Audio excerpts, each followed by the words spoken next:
What's up, everybody? Welcome back to Pens and Tea. My name is Carrie, and I want to say thank you for bearing with me through August while I took time to record these videos. Today, we are going to be talking about a tea that, for once, is not from David's Tea, but from Teavana, called Maharaja Chai Oolong, and the very well-known Montblanc 149.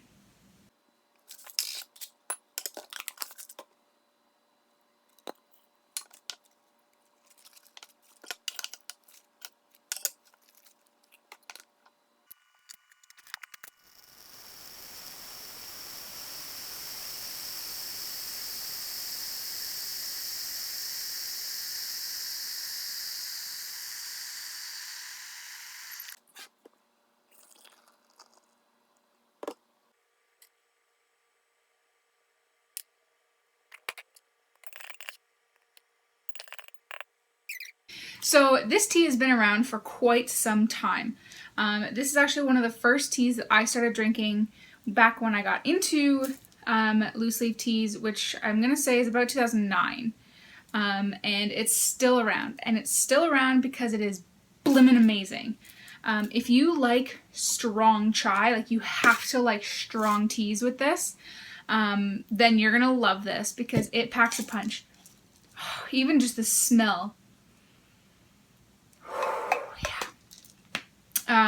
I mean, the ingredients: cinnamon, oolong tea, ginger pieces, carob pieces, chicory root, pepper, cloves, cardamom, all this spicy goodness. If you go on the Teavana website, then it actually describes it by saying a robust infusion full of rich spice notes from cinnamon, ginger, pepper, and cloves. Definitely is the case. I keep it in a random tin. Oh man, I just have to... One of my favorites, and I am so upset with myself and dumbfounded with myself that I went away from this for so long. I guess because I wanted to try so many other teas that I just stayed away from it. And for a while, Teavana kind of lacked teas for me. Like, there was just nothing that appealed to me. They really started going away from like the flavored oolongs and black tea and more towards like white tea and herbal teas, which is not really my wheelhouse. So I stayed away from Teavana for quite a while, but I'm really glad that I found it again because it's just so good. So good. So good. So yes, absolutely recommend it. It is a little expensive, and by a little, I mean it's fairly expensive. For 50 grams of this tea, you're going to be spending about 13 bucks. It's like $12.98. That's a little high. Oolong tea typically is a little higher than anything else, but it's worth it in my opinion. This tea is amazing. You're going to want to take about a teaspoon of this and put it into about 195 degree Fahrenheit water, but I've done it at a full boil and it tastes just as good to me for 3 to 4 minutes. I'm closer to 4 minutes. Because I like mine super duper strong. Plus I do put a little bit of milk and sugar into mine, so that way it continues to get stronger. So with that amazing tea, I thought I would review an amazing pen, the Montblanc 149. Disclaimer, this is not my pen. I was lent this pen by a friend of mine. His name is Gerald. He has his own blog and YouTube channel as well, which I will link down below. This pen is never one that I think I would have purchased myself without having tried first, because it's almost $1,000. I'm just gonna put that up there first, foremost. Hefty pen. Hefty pen. And hefty in size as well. It is a pretty big pen. Not quite as big as one of the others that I will be reviewing very shortly. But it certainly fits well in my hand. I do not post it. Like I said, I do not post pretty much every single one of my pens, but you can post. It does post securely. You just push to post. It becomes very back-weighted for me at that point, but like I said, it fits comfortably in my hand without it. The grip section is a meaty grip section. So compared to the Pilot Metropolitan here, if I take this grip section versus this grip section, definitely a difference. It's a meaty grip section. One that being honest, when I first started using it, the first like day, 2 days, I really didn't like it. And I was like, oh man, this is weird. But I have since gotten used to the larger grip size. Like I said, there is one other pen I will be reviewing that's bigger than this that I can't get used to the grip size. But this one, it took me a while, but I got there. So for those of you with really small hands, I would almost say don't even bother with this pen because it took me a good while to get used to it. This is a piston fill pen, so right behind this gold trim line here, this whole back thing here is the piston knob. And there is an ink window, which, oh, there you go. I need to refill this pen soon, actually. You can see here that when I tip the pen over, the ink fills up the window. So you can definitely see your ink level, which is convenient because otherwise you have no idea whatsoever. So I like the fact that there's an ink window and it's filled with Montblanc Lavender Purple. I absolutely love the design of the nib. It's very beautiful. It's also a large nib. So again, Pilot Metropolitan. Now mind you, this is like a $12 steel nib versus a $1,000 gold nib. But I mean, the size difference is just incredible. It's definitely a big nib and I really, really like that. I tend to usually hold my pens closer to the nib, which again took me a little bit of time to get used to this because it is such a big nib. You do end up holding it fairly far back from where the pen will hit the paper. But I've since again adjusted my own writing style to fit this pen. The threads that are here, they are lovely. They're deep enough so that when you screw it, the lid back on, it fits securely. But they're very nicely trimmed, so they're not sharp at all. And at the very end, it tapers or flares out ever so slightly.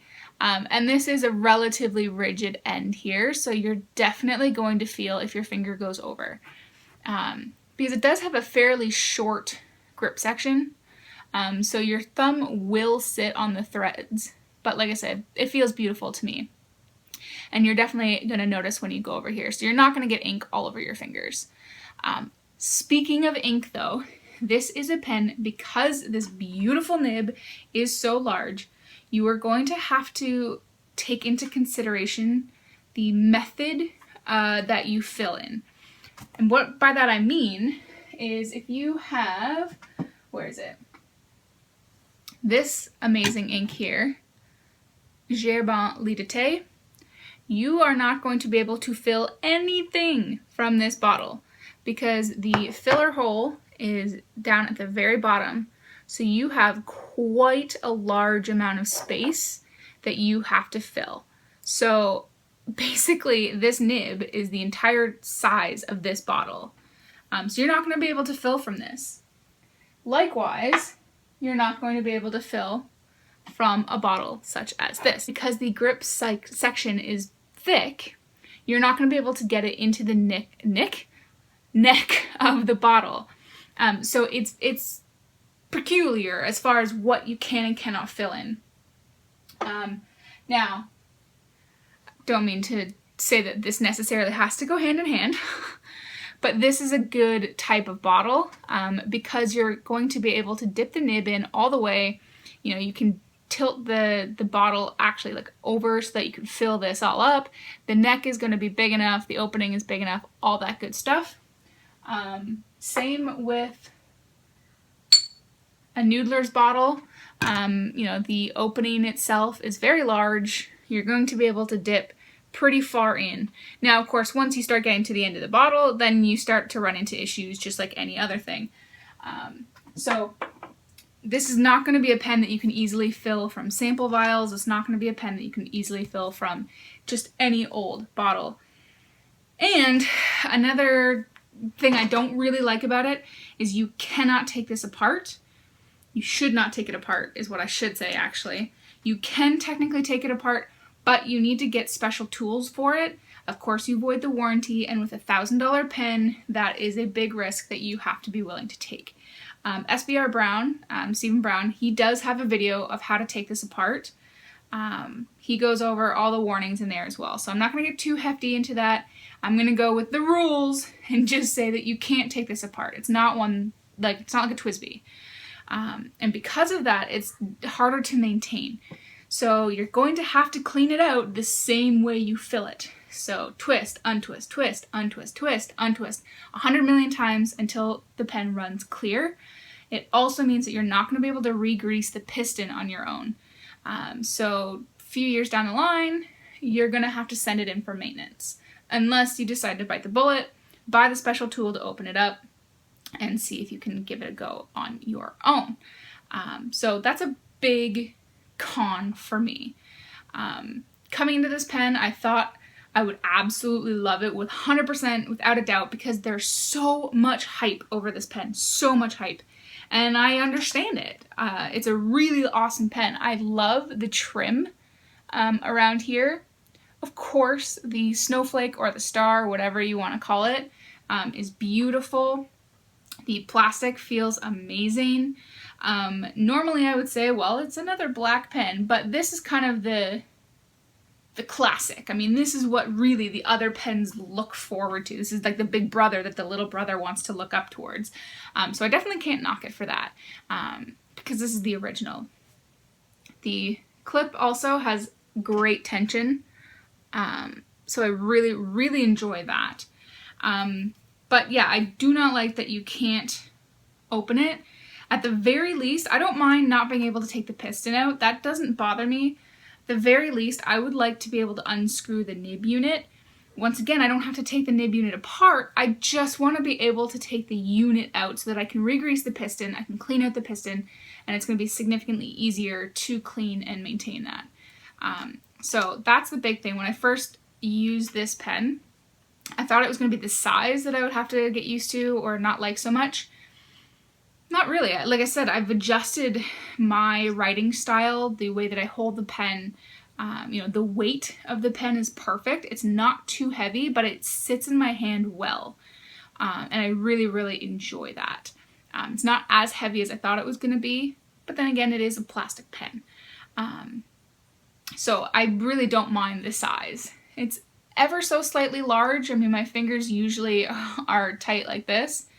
But it's something that I can absolutely get used to, and it doesn't bother me.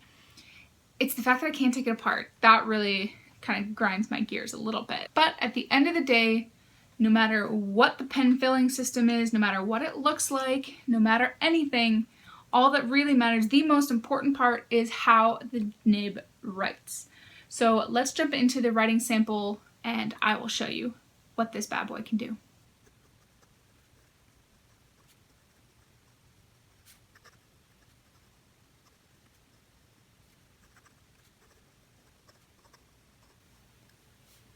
Alright, boys and girls, children of all ages, this pen writes really, really well. For a fine nib, it's very smooth.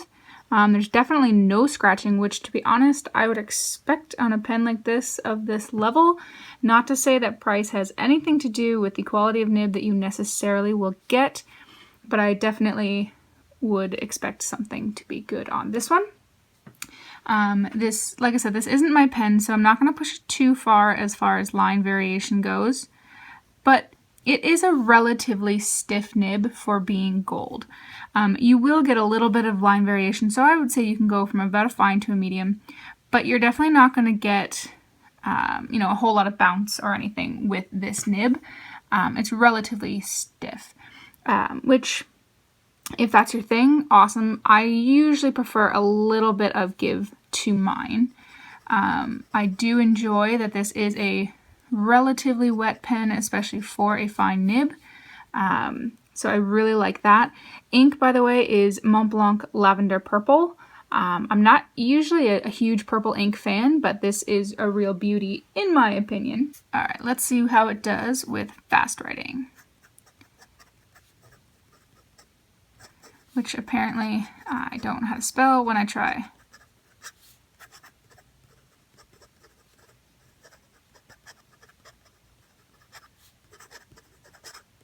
Definitely has no issue keeping up despite my terrible, terrible writing. Reverse, you can, and it seems like it'll go on for a bit. It is quite scratchy though when you do that. I mean, that's going to go to like an extra fine, like basically needlepoint. And it's very scratchy, so I wouldn't really recommend that you do that. But you can if you need to. So it definitely does well. You know, I can definitely understand why a lot of people really, really enjoy this pen. Is it for me? I don't think so. But is it for anyone else? Absolutely. Would I recommend this pen? Absolutely. But that is it for me today, guys. If you like the video, hit that thumbs up button. If you really like the video and haven't yet done so already, hit the subscribe button. There are new videos every Monday and Friday. And as always, don't be afraid to leave any questions, comments, or concerns down in the comment section below. I do read them all and I try to answer them all as quickly as I can. Awesome, guys. I will see you next time. Bye.